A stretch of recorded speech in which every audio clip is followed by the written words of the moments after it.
Эрхэм хүндэт үзэгч та бүхэндээ айшлан ирж буй гал морин жилийн сар шинийн мэндийг дэвшүүлье. Бидний өдөр тохиож буй учраас та бүхэндээ цоо шинээр гарч буй инээдхөөр ил далд хошигнолоор дүүрэн гэрүүлээрээ үзэхэд тохиромжтой учир битүүлэхгүй хэмээх Монгол киног ирж өгөхөр шийдлээ. Та нар маань Sky Media болон Go Plus-аас энэхүү учир битүүлэхгүй хэмээх он сонирхолтой уран сайхны киногаа бүрэн ихээр нь хүлээн авч үзэх боломжтой байгаа шүү. Одоо харин бүгдээрээ кинонд орцгоё.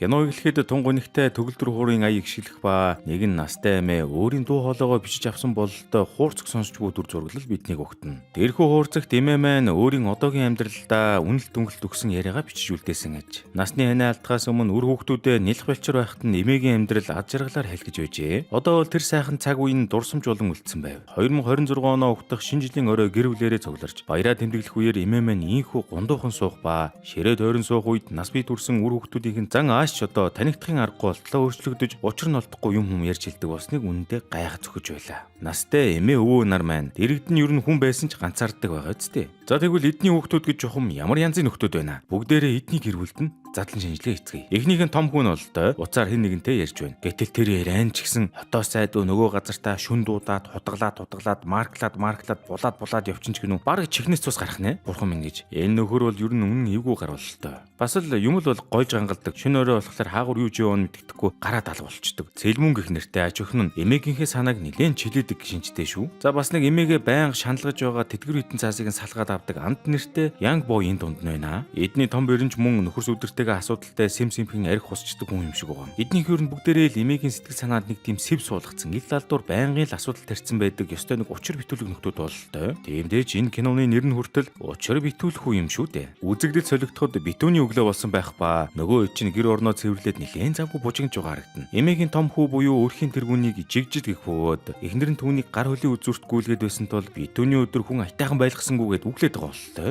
Харин тэдний хүүхдүүд нь гэр орон цэвэрлэх гэж хоорондоо бөөн хэрүүл урал болцгоно. Үүний дараа үзэгдэл эмээгийн охины гэр бүлийн үйл явдал руу шилжнэ. Эмээгийн зээ охин нь энэ цагаан сараар гэр бүлээ шинэ хүргэнтэй болгох нэ. Манайхан ер нь гайгүй аавал жоохон асуудалтай гэж найз залуудаа сануулад машины гадна яриа зогсож байтал машин дотор харин аав нь энэ хоёрын яриаг бүр цонхоо нээлттэй сонсоо сууж идэх шүү. Тэгснэ ингэж байгаа. Би эзээ нэг янз янзын асуудал үүсэдээснээ санахгүй юм байна шүү гэж ч байх шиг. Хүргэн сандраад хадамтайгаа мэдлж охин аавдаа хэлж байгаа. Цагаан сар гээд би нэг жаалзуул юм авчирлаа гэхэд аав нь шинхэн хүргэн рүүгээ хэлэмхийн харснаа. Тийм л байна. Жулн хаанаа гэд аваад таялаа. Ааштай ч юм шиг нарганч ч юм шиг нэг сонин хүн байх нэ бас. Нөгөө талд эмээгийн гэрт юу болж байна гэтэл аж охин хүү хоёр нь амбаараасаа юм оруулахаар байшингаасаа гарахдаа стил хоорондоо хэрэлцээр байла. Их чин дүүдээ хэлж байгаа. Аавын машин төлхөр нь хаана байна? Өнөөдөр чи намайг аргалж чадвал мөнгө өгөн шүү нэ тэргээд битүүний өдөр яах гэж үтний бүүмэд. Улмаар энэ хоёрын гол зорилго болох ууц хэвийн бовоо олгүй амбаараасаа гарч явтал нөгөө ааштай ах хүү маань хүргэн охин хоёроо дагуулсаар ирж таардаг. Тэгтэл ах хүү бус төгтүүдийг гэртээ орж вэ гэснээр шинэ үргэнээ гадаа аваад тоцорлоо. Ширээ зөөж оруулна гиндэ. Тэгснэ харанхуй амбаар руу дагуулж орсноо хаалгуудыг нь хааж магаад нэг л мэдхий ширээний хоёр талд чидэн асаагаа суудсан ч байх шиг. Ах хүү түн ингэж байгаа. Нансалмаагийн Чингүн 1995 оны 3 сарын 7-нд Дорнод аймгийн Хэрлэн суманд төрсэн гэдгээс ч илүү мэдэх зүйл хэрэгтэй байна. Төвшнээгээсээ өөр найз охинтой юу, эхнэртэй юу, эргээд нийлэх боломжтой X эсвэл гэрийнхэн чинь баг байхад чинь суулгана гэж ярьдаг байсан хүн байгаа юу гэснээр сүулдэ бүр солиороод тэгвэл найз залуутай юу гэж мэгэд галзуурч өглөө. Нөгөөх нь найлуулах байхгүй л гэдэг юм. Асуултууд нь улам хүндэрч сарын орлогын их өсвөрлөн яваад орлоо. Тэгсэн энэ нөхөр би нөгөө юу алтуур хийд юм уу? Зайг үндэ хувийн мөрдөгч хийд юм гэх тэр.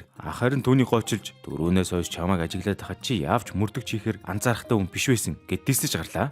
Хөөе тэгсэн хүргэн хүү Чингүн өөрийгөө батлахаар шийдэж нээх гүнзгий амьсгаа авснаар ингэж хэлж байгаа юм. Та 1970 оны 7 сарын 6-нд Өвөрхангай аймгийн Бүрд сумын Өвөр Ушууд гэдэг газар төрсэн. Таныг инкс хөрөнгийн хорлоо гэдэг. Би таныг сайн судлаагүй та түрүүнээс хойш кармаага байн тэмтэрч хүсээ зэлгэж гараа атаагүй мөртлөө баруун гараа чинь 7 бордон туруу байнга нийлээстэй байгаагаас ажиллахад та 50-наас гараад удаагүй буюу арилаагүй зуршлын нөлөөтэй. Тэгэхээр таны толгой өвдөж хоолны дуршил чинь нэмэгдсэн баг. Боц руугаа байн хэлхэн мэддэг зуршилтай гэж мэгэд мөчөөгөө өгсөнгүй. Ах уу хариуд нь. За тэр ажил мэрэгжилч яах вэ? Хадагсуу 50 хүн байж оройдоо буцаараа чи. Яахлаараа битүүнээр айл хийсэд явдیں۔ Гэснээ залуу хүзүүндээ Христийн загалмай зүснийг хараад угаасаа танай баяр биш гэд бүр нэг илт дургуслаа илэрхийлээд байдаг насан. Залууч хариуд нь цагаан сар бол шашин номын баяр биш гэж мэгээд эцэст нь энэ хоёр амбаараасаа ширээгээ авалгүй гараад явцгааваа. Хэцүү хүн л хадам аавтай таарлаа да Чингүн минь. Гэртээ орж иртэл гэрийнх нь хамгийн түрүүнд ширээгээ асуун шүү дээ. Шинэ хүргэнч гэрийнхэнтэй ном журмаар нь танилцах хэрэгтэй тул улмаар хадам аав хорлоо ах маань гэрийн эзэн жигжид ахтай хамт ширээгээ оруулж ирэхээр буцаад гардаг. Нэр эднийд бас нэг нүдний шилтэй хөгжим толгох дуртай хүүхчиг зам байдалтай залуу амьдардаг ба тэрээр шинэ хүргэнийг харангуйтал шууд тэврээд авдаг насан.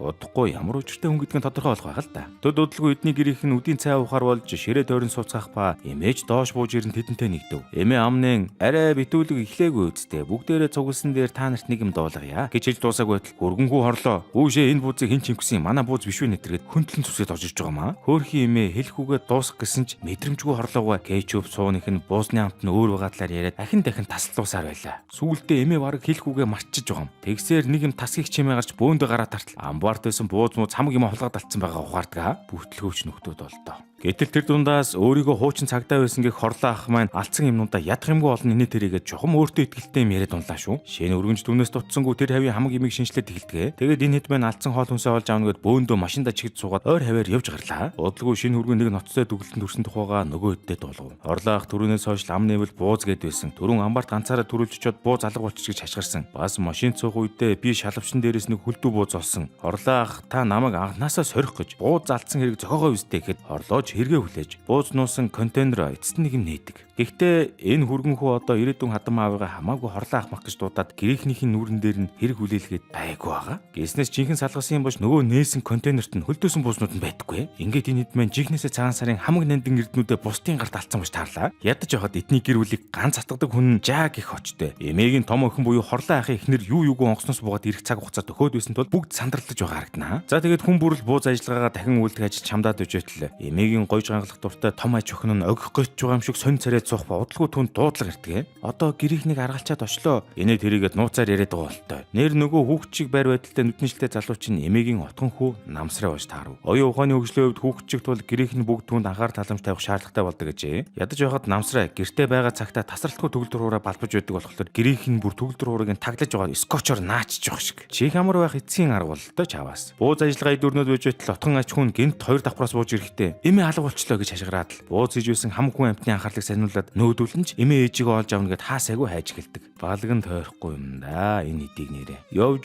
хайж ирээд камерын бичлэг шалгасан ч эмээгийн уул мөр гэхэр зүйл түүч болцсонгүй. Энэ дунд сенсац хорлоо хаах яаж зүгээр ахвтай. Бас худлаа унан таамаг дэвшүүч хүн амтны толгой эргүүлээстэй. Ганц тодорхой зүйл гэвэл баг хүн намсраа эмээгийн таавчгийг хөлийн үзүүртээ углаад өмсөд яваад байгаа тул эмээ нь яг гарч явсан хэсэг нь эргэлзээтэй. Энэ үед дөрөвнөөс хойш гэрээс нь явчих гээд арга сам хайгаад байсан цэлмэн охин бүр гарахтаа бэлдээ зогсож байна. Гэр ихний хэлж байгаа. Эмээ чинь алга болчиход байгаа тайчих гээд байгаа юм бэ цэлмүнэ гэж замдрахад өнөөх нь. За та нар надаар л дотог гэжтэй наад хоёр мөрдөгчөөрөө эмээг олвол намайг зүгээр явуулчих л та эдэргээд шийдсэн юм ярьж байна. Тэгсэн эмээгийн өрөөнөөс гарч ирсэн хүргэн хүү буюу мөрдөгч дүрдээ орчихсон. Цэлмүнэ чи түр хазна. Энийг сонс гэснэ. Эмээгийн нөгөө өөрийнхөө яриаг бичдэг хуурцгийг нь тоглуулаад эхэллээ. Тэр хуурцган дээр ийм яриа гарна. Одоо гарах гэж байна. Аль буудал гэсэн бэ? Өө, эмээ та унтаагүй байгаа юм гэх цэлмүний хоолой сонсогдмогц гэрийнх нь юун буудал вэ? Юун шүн өрөөгөр буудал хийсэд яваад байгаа ингээд зандарлаад эхэлдэг. Үргэлжлүүлээд сонстол эмээгийн хоолой явж эхлэв. Миний охин өдөр ирэх тусмал гоё анган болоод байгаа. Нэрээ чиний халааснаас юун хамрын тамхи шиг юм унаад ирсэн бэ? Гэтэл гэрийнх нь дахиад яриаг нь таслуулж юун хар тамхи вэ гэдэргэл цэлмүнийг барьж идэх төглөө. Тэгсэн тэр нь одоо веб бейс юм уу хаашаа юм. За дахиад эмээгийн яриаг үргэлжлүүлээд сонстол та ойлгохгүй байна л гэх юм би яах вэ? Энэ ээж аав ойлгодог юм болов уу? Цэлмүнэ тэгээд гараад гүчгсэн. Ойрд нэг хар машинтай залуу эргэлдээд байгаа. Тэр залуу нь их л тийм бүрэнхий бүдэг гэрэлтэй газар их хүнд ажил хийж их мөнгө олдог юм шиг байгаа юм. Гэдгийг нь сонсоод эцэгхэн шууд утгаар ойлгоод бөөн ууруулсан шүү дээ. Жохомдоо бол цэлмүн охин уурхаад ажилладаг найз залуутай болсон байх бөгөөд тэрээр гэрээхэндээ та нар миний найз залууг сонирхож байхаар явж эмээг хайцгаа гэд уурлав. Эмээгийн яриаг үргэлжлүүлэн тоглуулахад ингэж байгаа юм. Өчигдөр ананд орж ирээд 100 мянган төгрөг нэххээр нь үгүй гэсэн чинь уурлаад гараад явлаа. Уг нь би өмнөх 7 50 мянган төгрөг өгсөн дөө гэж хэлэхэд өнөөх ананд нь ээж авдаа дэлб загнуулдаг. Энэ хэрүүл маргаан дундуур өөрийгөө хувийн мөрдөгч гэж цолоод буу чингүн эмээгийн утсыг олоод гаргаад ирлээ. Эмээгийн утсан дээрээс явуулж амжаагүйс нэгэн учир бүтүүлэг мессеж олддог бөгөөд тэр нь эмээ нь өнөөдөр хүүхдүүдтэйгээ сүүлчийн удаа хамт байна гэсэн байх ба илгээчгүй дугаар нь 909417 буюу сүүлчийн 2 орнд бичигдээгүй учраас хэн рүү явуулах гэж байсныг нь олж тогтооход хүндрэлтэй болдог. Сүүлчийн 2 оронд байхгүй хахад яагаад хэн рүү явуулах гэж байсныг нь мэдж чаддгүй юм бэ гэж бодож байгаа зү. Аргагүй. Учир нь эдний гэрт хорлоо ах ба түүний охин хоёроос бусд нь бүгд 909417-гийн сүүлчийн 2 орн нь 71 72 73 гэсэн ижлэхэн дугаар буур барьдаг гинэ. Хэрэг явдал нэгэн тим дээрээ туусан тул одоо тэгээд эхнээс нь бүх хүний утасны мессежийг шалгахаар болж байгаа юм. Хамгийн түрүүнд эмээтэй мөнгө төгрөгийн асуудалтайгаар нь анд хүүгийн утсыг шалгахтал түүний утсан дээрх хамгийн сүүлчийн мессеж нь жоохон хэрэглээтэй нэг ширхэг бөөр зарна гэсэн байлаа. Хорлоо ах чанга дуугаар уншиж эхэлтэл нөгөө гэрийнх нь андыг дахиад л эмээгийнхээ бөөрийг зарчаа юу гэд алах шахлаа. Даан ч энэ хорлоо ахын ээжд пранк байлаа. За тэгтэл төд удалгүй андын утсанд танихгүй дугаараас дуудлага ирдэг ба дуудлагыг навтал өөш ахын дөө мөнгө авъя. Одоо бүр арай хэтэрлээ. Чи ингээд удаад байх юм бол энэ нэг хөгшин юм чинь задаргаанд орууллаа шүү гэд мэндийн зүрэг өөр нэгтэж гарлаа. Ийм хажин зүйл сонсон гэрийнх нь юу отох нь ойлгомжтой шүү дээ. Анд хэлж байгаа. Энд буруу ойлголцол үүсээд байна гэж тайлбарлахыг оролдогч нөгөө хорлоох нь утсын цаана байгаа хүн рүү "Новшоо би цагтаа хүн байна. Чи юу солиороод байгаа юм?" гэж уурлаад л. Андын ээж нь тэс өндлөн хажуугаас нь орж ирсэн ээ. "Бид нар яг одоо мөнгөө бэлдээд байгаа газар чинь очлоо. Тэр хүртэл чи задлж болохгүй шүү. Сайхан халамжлаад байж байгаа ш тэхүү" гэх ба нөгөө нэг гар гэж таарсан юм ч утсын цаанаас "Өө нэрэ шатаар дээштөөс зөөж байгаад хэддэн удаа унгаагаад хайцсан юм чинь нүүр ам нь жоохон эвгүй болчлоо" гэж авт юм да. Энэ хэд дэглэхийг нь сонсоод бүр шоконд ордог ба гэр эзэн ч тэслгүй ам нээж "Чи чинь юу яриад байгаа юм бэ? Бүгд бүтэн хүн гимтэж хайчаад эмлэг мэмлэг дууцсан уу хөөе. Яасан муухай хүн чанаргүй новшгүй" гэд уурлаад загналаа. Гэхдээ нөгөөх нь тэгсэн чинь би өөрөө бол унаагүй шүү.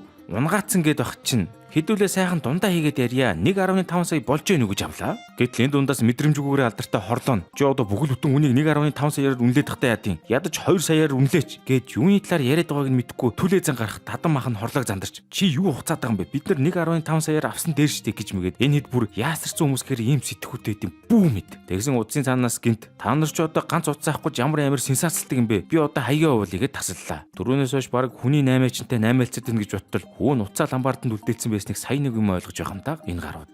За ингээд битүүний өдрийн 3 цагт эмээг иргэн хайх ажиллагаа албан ёсоор Монголд орвоо. Хөгөөж ирсэн энэ гэр бүлийн битүүний өдрийн адал явдал юу н хаашаа ирэх бол та бүхэн учир битүүлэхүүгийнх уг киноныхаа үргэлжлэлийг Sky Media болон Go Plus-аас хүлээн авч үзээд баярын өдрүүдэд инээд хөрөөр дүүрэн хөтөж сар шиндээ сайхан шинэлээрэй. Бидний контентыг дэмжин лайк болон subscribe дарахаа бүү мартаарай. Дараагийн дугаар тун утахгүй шүү.